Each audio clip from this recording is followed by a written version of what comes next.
When my daughter-in-law told me to leave, I smiled instead of crying, and that smile was not brave or strong the way people like to imagine.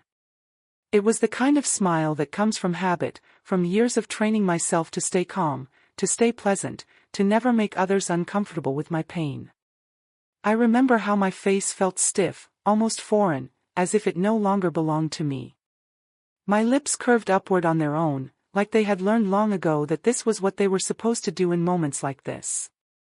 Inside my chest, though, something was collapsing, slowly and quietly, the way an old house falls apart from the inside before anyone notices the cracks on the walls. I was standing in the kitchen, the same kitchen where I had spent so much of my life. I was holding a cup of tea, still warm, and I remember thinking how strange it was that something so simple suddenly felt so heavy. My fingers trembled just a little, but I tightened my grip, afraid that if I let go, the cup would fall, and with it, my control. Steam rose gently from the surface, curling into the air as if it had nowhere else to go. I watched it for a moment, and a thought passed through my mind that felt almost foolish. The steam didn't know that my life had just changed. The kettle had boiled the same way it always did. The cup sat in my hand the same way it always had. The world had not paused, not even for a second, to notice that my heart was breaking. She didn't shout at me. There was no anger in her eyes, no sharpness in her tone. She didn't insult me or raise her voice or say cruel things the way people do in movies when they want to hurt someone. In some ways, I think that made it worse. Her voice was calm, almost careful, as if she were choosing her words the way one chooses words for a stranger, not for someone who had shared a roof, meals, and years of life. She sounded polite. Almost gentle.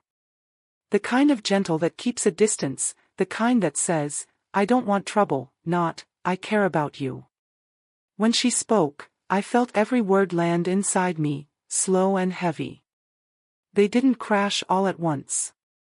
They sank in, one by one, each one finding its place and settling there like a stone. This house needs peace, she said, and for a moment, I wondered if she could hear how strange that sounded. Peace. As if I had brought noise with me. As if my quiet presence, my careful steps, my silent sacrifices had somehow disturbed the air. Then she continued, still calm, still polite, and I think it would be better if you stayed somewhere else. Somewhere else. The words echoed in my head long after she stopped speaking. Somewhere else. Not home. Not here. Not with us. Just somewhere else, like I was an object that could be moved to another shelf, another room, another place where I wouldn't be in the way. I repeated the words silently, tasting them the way one tastes something bitter and tries to pretend it's not. Somewhere else. It felt empty. It felt cold. It felt like being erased without anyone admitting that erasure was happening. I nodded, because that's what women like me do. We nod when our hearts want to scream. We swallow our pain the same way we swallow bad news, quietly, without asking questions. We don't make scenes. We don't cry in front of others. We don't demand explanations. I told her I understood, even though nothing made sense. I told her it was fine, even though it wasn't.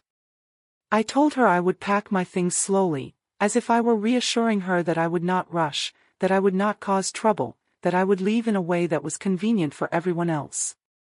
She watched me then, just for a moment. Her eyes searched my face, and I could tell she was waiting for something. Tears, maybe. Anger. A raised voice. Something that would prove this was hard for me. But when none of that came, when I simply stood there with my small smile and my steady voice, I saw relief pass over her face. It was quick, but it was there. And that, more than her words, more than her decision, hurt me in a way I didn't know how to explain. The relief told me everything I needed to know. It told me that my pain would have been an inconvenience. That my tears would have made this harder for her. That my silence was exactly what she wanted. After that, I walked into my room and closed the door softly, the way I always had. I didn't slam it. I didn't let it make a sound. I had learned long ago how to move quietly, how to take up as little space as possible. That room had been mine for years, though it never truly felt like it belonged to me. Still, it was the only place in that house where I could sit alone and let my shoulders drop. The walls had heard my prayers whispered late at night when sleep wouldn't come. They had listened while I spoke to God about my worries, my fears, my hopes for my son, my hopes for a family that would stay together. The floor had caught my tears more than once, soaking them up without complaint in the dark hours when everyone else was sleeping. I sat on the edge of the bed and stared at my hands. They rested in my lap, palms open, as if they were waiting for something. I studied them the way you study something familiar when it suddenly feels strange. These hands had raised children. They had washed small faces, tied shoelaces, wiped away tears. These hands had cooked thousands of meals, stirring pots, kneading dough, cutting vegetables with practiced ease. These hands had folded clothes, cleaned floors, carried bags, held onto railings when my knees felt weak. These hands had given everything, again and again, without ever keeping count. And now, they were shaking. The shaking was small at first, barely noticeable, but once I saw it, I couldn't look away. I pressed my fingers together, trying to make them still, trying to remind myself that I was strong, that I had survived harder things than this. But the truth was, I wasn't prepared for this kind of pain. I didn't cry right away. I didn't fall apart. I just sat there, breathing slowly, the way you do when you're trying not to drown. I listened to the sounds of the house outside my room. A cupboard closing. Footsteps moving from one room to another. The soft hum of everyday life continuing without me. It was the same house I once called mine. The same house I had helped build, not just with money or effort, but with sacrifice. With years of putting my needs last. With nights spent worrying about bills, about the future, about whether we would be okay.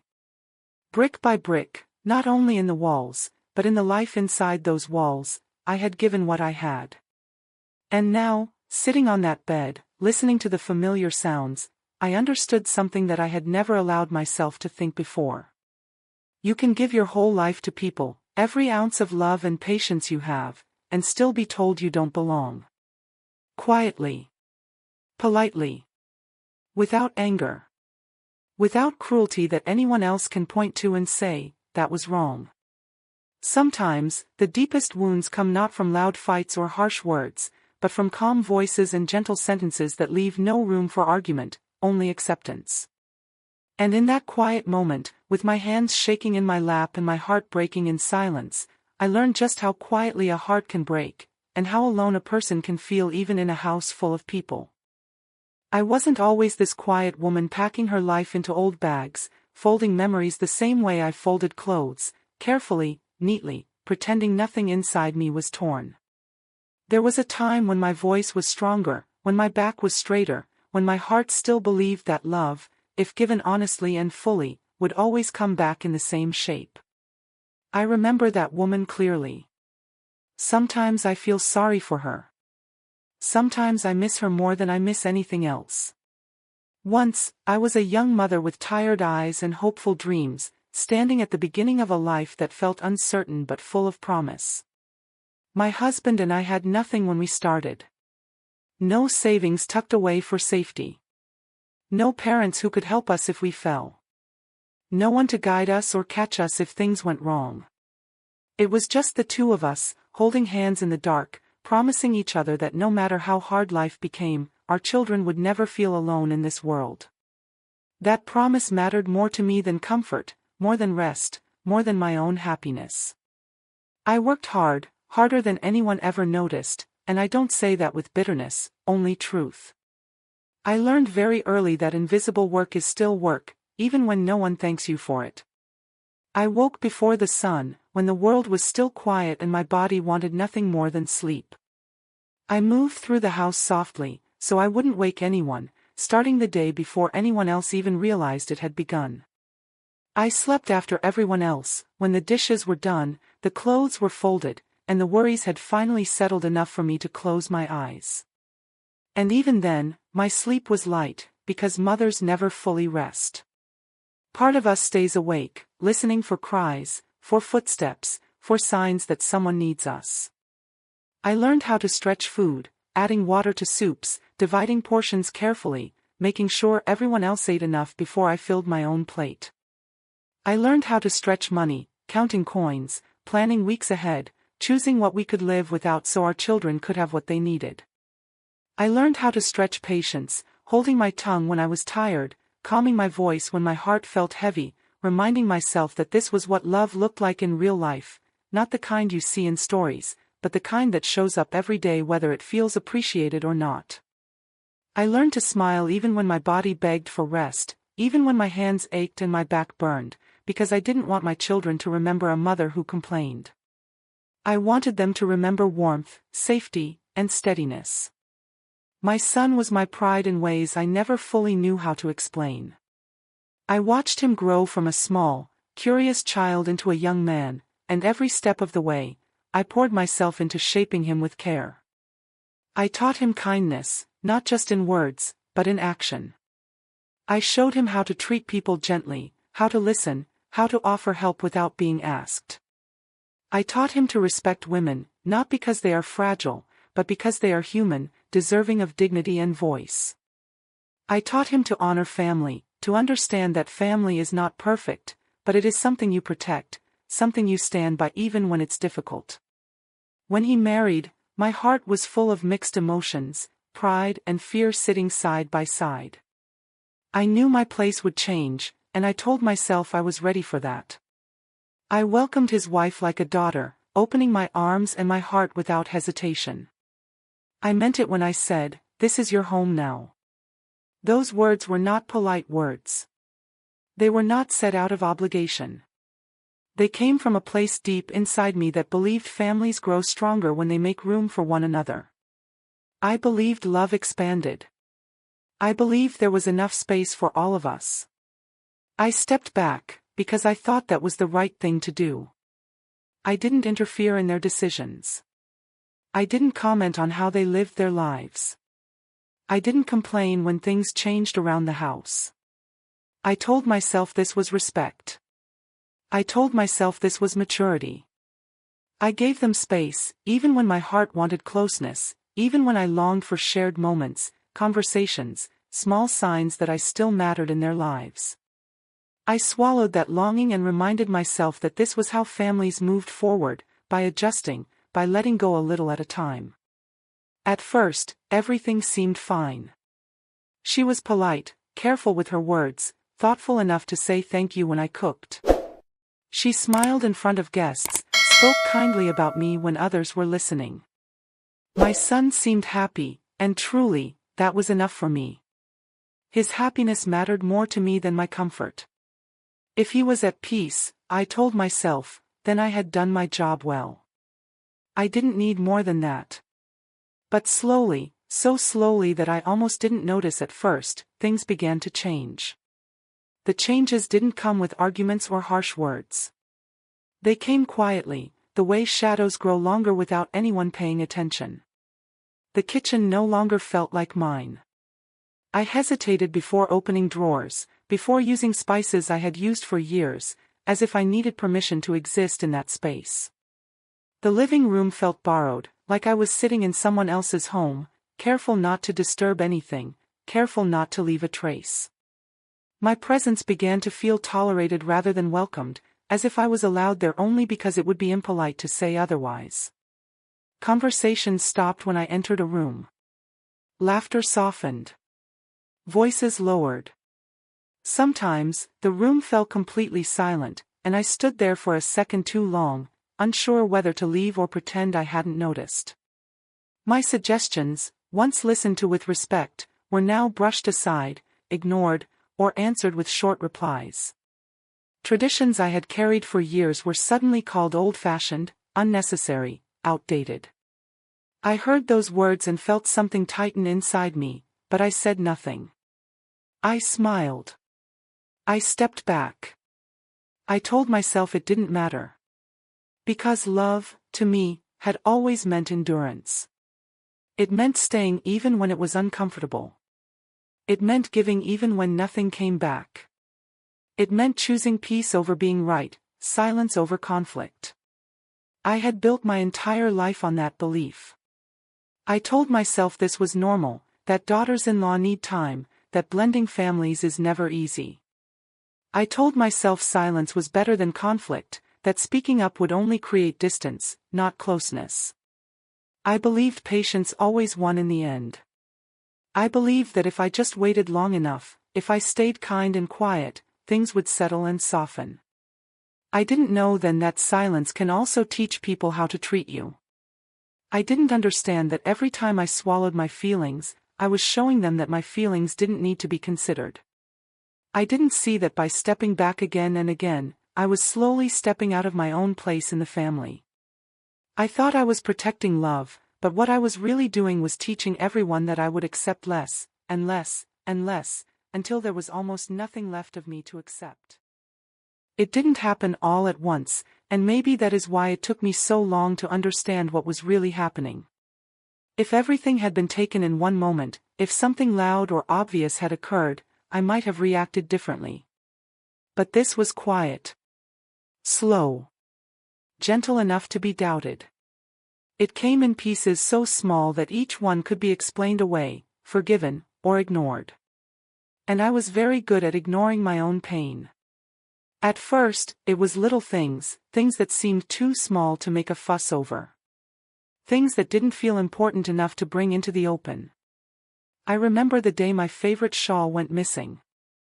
It was nothing expensive, nothing anyone else would notice. I had owned it for years, worn it through winters and cool evenings, wrapped it around my shoulders on days when my bones ached more than usual. It carried warmth, not just from the fabric, but from familiarity. When I couldn't find it, I searched quietly, moving through the house the way I always did, careful not to disturb anyone. I told myself I must have misplaced it. That happens when you get older, I thought. You forget things. You lose track. Later that evening, I found it folded neatly in her closet. It wasn't hidden. It wasn't thrown carelessly into a corner. It was folded the way I used to fold my own clothes, with care. When I mentioned it, gently, she smiled. A small, easy smile. She said she thought it was hers. Her tone was light, almost playful, as if this were a harmless misunderstanding. I laughed it off. I told her it was no problem. I told myself it really was no problem. After all, it was just a shawl. But something inside me shifted, just a little. A small discomfort settled in my chest, quiet enough to ignore, but present enough to be felt. I pushed it away and went on with my day. Then it was my kitchen drawer. I opened it one morning and felt a strange pause in my movement, like my hand had reached for something that was no longer there. My spices were moved, rearranged, placed into containers I didn't recognize. Utensils I had used for years were gone, replaced with new ones that felt unfamiliar in my hands. The drawer looked neat, almost perfect, but it wasn't mine anymore. When I asked about it, she said it was more organized this way. She said it kindly, confidently, as if she were doing me a favor. I nodded. I smiled. I told her it looked nice. I didn't say that my hands no longer knew where to go, that cooking now felt like learning a new language I never asked to speak. These moments kept coming, one after another, so small that each one seemed harmless on its own. A cup moved to a different shelf. A chair no longer where I usually sat. My routines slowly unraveling without anyone asking if I was ready to let them go. I told myself this was what change looked like. I told myself I was being unreasonable to feel unsettled. I reminded myself that this was no longer my house alone, that things were bound to change. And then there was my savings. I had kept a small box for years. Nothing fancy. No lock, no decoration. Just a simple box tucked away in a place only I knew about. Inside were small amounts of money I had saved quietly over time. Not large sums. Not anything dramatic. Just bits and pieces set aside whenever I could. Money I didn't talk about. Money I didn't show. It wasn't for shopping or comfort. It was for emergencies. For security. For dignity. It was the last thing that felt truly mine.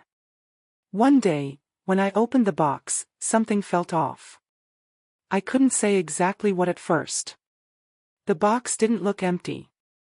Nothing obvious was missing. But it felt lighter in my hands, the way you notice when something familiar suddenly changes weight. I stood there for a moment, staring down at it, my heart beginning to beat a little faster. I counted the money once, then again. I told myself I must have counted wrong. That my memory wasn't as sharp as it used to be. I didn't want to believe what my heart already knew. I closed the box and put it back, convincing myself that doubt was worse than loss. Weeks passed, and the feeling didn't leave me. Each time I opened the box, the same unease returned, stronger than before. Finally, I couldn't deny it anymore. The money was gone. Not misplaced. Not forgotten. Gone. The realization settled over me slowly, like cold water seeping into my bones. I felt foolish. I felt exposed. I felt something deeper than anger, something heavier than sadness. When I asked her about it, I chose my words carefully. I spoke gently, the way I always did, afraid of sounding accusing, afraid of causing conflict. Her reaction surprised me. She looked offended. Hurt, even, as if my question had wounded her deeply. "Why would you think I'd take it?" she asked, her voice rising just enough to make me feel small. The question turned back on me, sharp and sudden. I didn't know how to answer. My mouth opened, then closed. I felt the weight of my own doubt pressing down on me. My son was there, watching the exchange. He looked confused. Tired. Like a man who didn't want to choose sides. He didn't ask further questions. He didn't press for answers. He didn't look at me the way I hoped he would. Instead, the moment passed, unresolved, hanging in the air like something unfinished. I felt myself shrinking, retreating into silence once again. That night, I lay awake staring at the ceiling, listening to the house breathe around me. Not because of the money. Money can be replaced. Money comes and goes. What kept me awake was the realization that trust had left the room without saying goodbye. Trust doesn't leave loudly. It doesn't announce itself. It slips away quietly, and by the time you notice it's gone, the space it leaves behind feels too large to fill. From that day on, I felt like a guest in my own life. Every step I took felt watched, even when no one was looking at me. Every word I spoke felt measured, weighed before it left my mouth. I began to move more carefully, speak less, take up even less space than before. I stopped leaving things out. I stopped assuming anything was safe. Slowly, without realizing it at first, I began to disappear inside myself. And the worst part was not the loss, or the suspicion, or even the loneliness. The worst part was that no one noticed. The day she asked me to leave wasn't loud, and that is something that still stays with me more than anything else. There was no shouting, no slammed doors, no raised voices echoing through the house. Nothing dramatic that could be pointed at later and called cruelty. It was quiet, almost gentle on the surface, the kind of quiet that makes you doubt your own pain. It was clean and careful, like a conversation planned in advance, like words chosen and rehearsed before they were ever spoken out loud. I knew the moment she began that this was not spontaneous. She had already planned it. I could tell by the way the room looked, by how tidy everything was, as if order could soften what was about to be said. The cushions were straight. The table was cleared. Even the air felt prepared. My son wasn't home, and that detail hurt more than I expected it to. She had chosen a moment when I was alone, when there would be no witnesses, no interruptions, no one to slow the conversation or change its direction. It felt deliberate, and realizing that made my chest tighten in a way I wasn't ready for. That hurt too, though I didn't say it. It hurt to know she didn't want him there. It hurt to understand that this decision was easier to deliver without his presence, that my reaction, whatever it might have been, was something she wanted to handle privately. It made me feel small, like a problem to be solved quietly rather than a person whose feelings mattered. She spoke slowly, calmly, using words that sounded reasonable, words people use when they want to seem fair. She talked about boundaries, about how difficult things had become, about stress she and my son were feeling.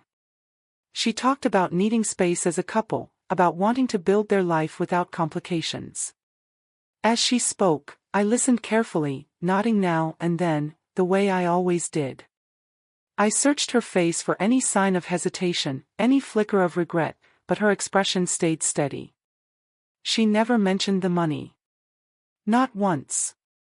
She never mentioned the years I had spent giving everything I had to that family. She never mentioned love, not mine for them, not theirs for me. Those things didn't fit into her careful explanation. They would have made the conversation messy, emotional, harder to keep under control. So she left them out, and what remained felt cold and empty.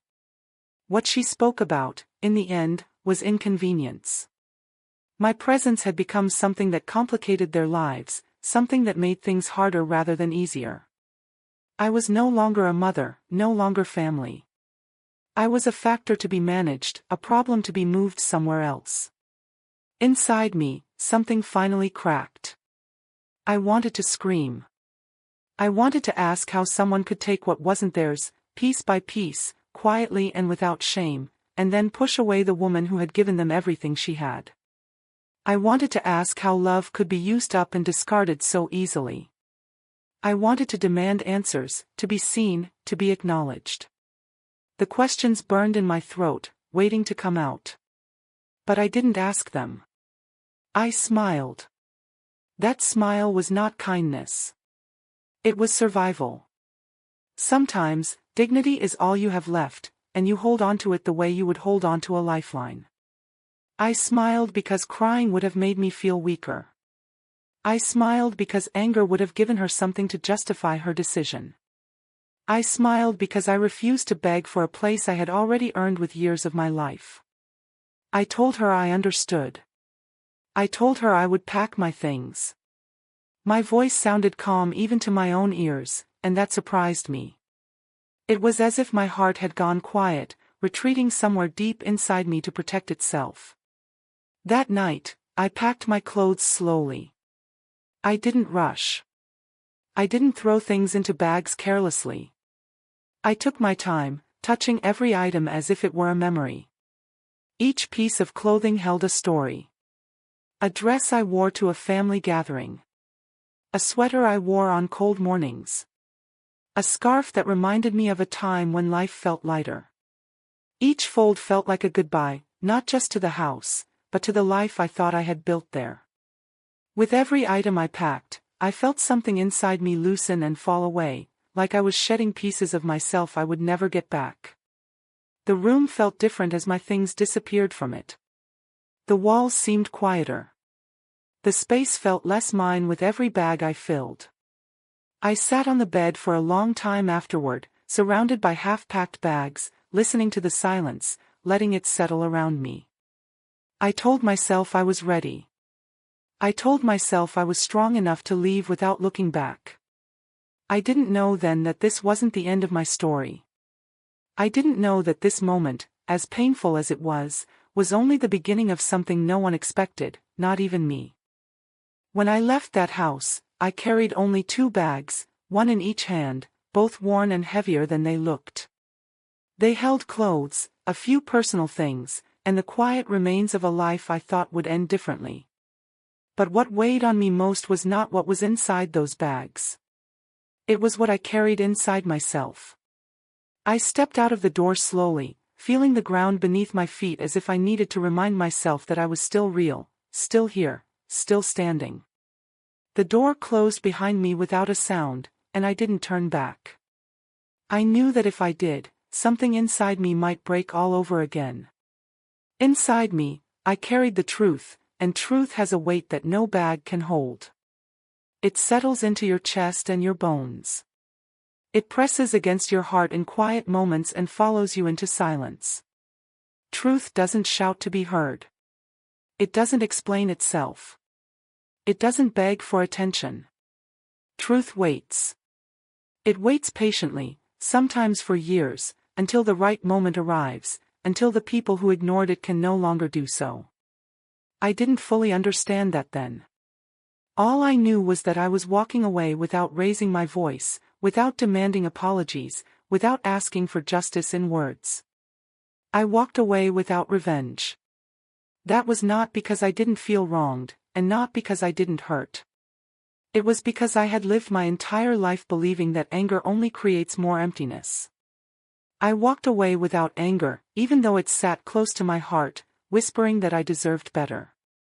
I walked away without noise, without telling my side of the story to anyone who would listen, without painting myself as a victim.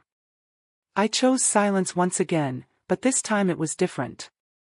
This silence was not surrender. It was a decision. At first, the days after I left were heavy and slow. I stayed with someone who offered me a place without asking too many questions.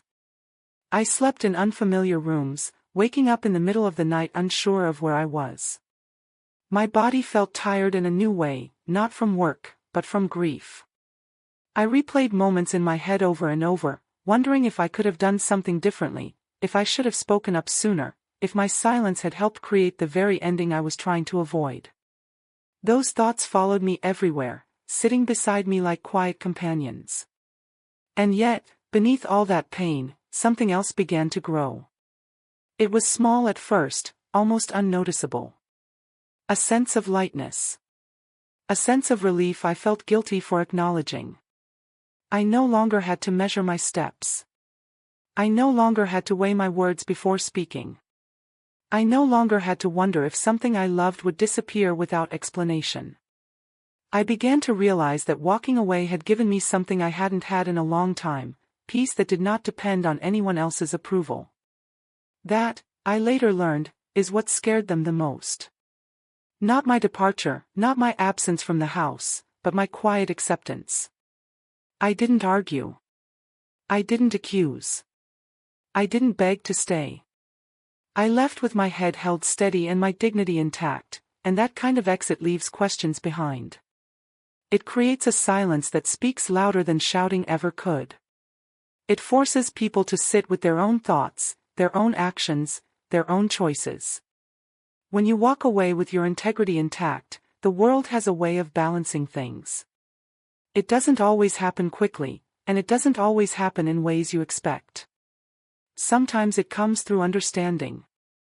Sometimes through distance. Sometimes through regret that arrives too late to change anything. I didn't wait for it. I didn't watch for it. I focused on rebuilding myself, on finding small joys again, on learning how to live without apologizing for my existence. And in time, I saw it clearly.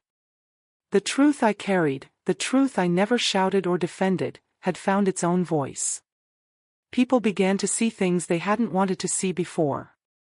Questions were asked that had once been avoided. The calm surface cracked just enough for reality to show through. I wasn't there to witness every moment of it, and I didn't need to be. Knowing it happened was enough. Sometimes, the price people pay isn't taken by your hands at all. Sometimes it comes through reflection that can't be escaped. Sometimes it comes through loss they didn't expect to feel. Sometimes it comes through the quiet understanding that they pushed away something genuine, something irreplaceable. I didn't need to be the one to teach that lesson. Life did it for me. Now, when I look back on that moment, walking away with my 2 bags and my truth, I no longer see only pain. I see strength I didn't know I had. I see a woman who finally chose herself, not out of bitterness, but out of self-respect. I see the beginning of a life built not on silence that erases you, but on silence that protects you. And that truth, heavy as it was, turned out to be the only thing I needed to carry forward.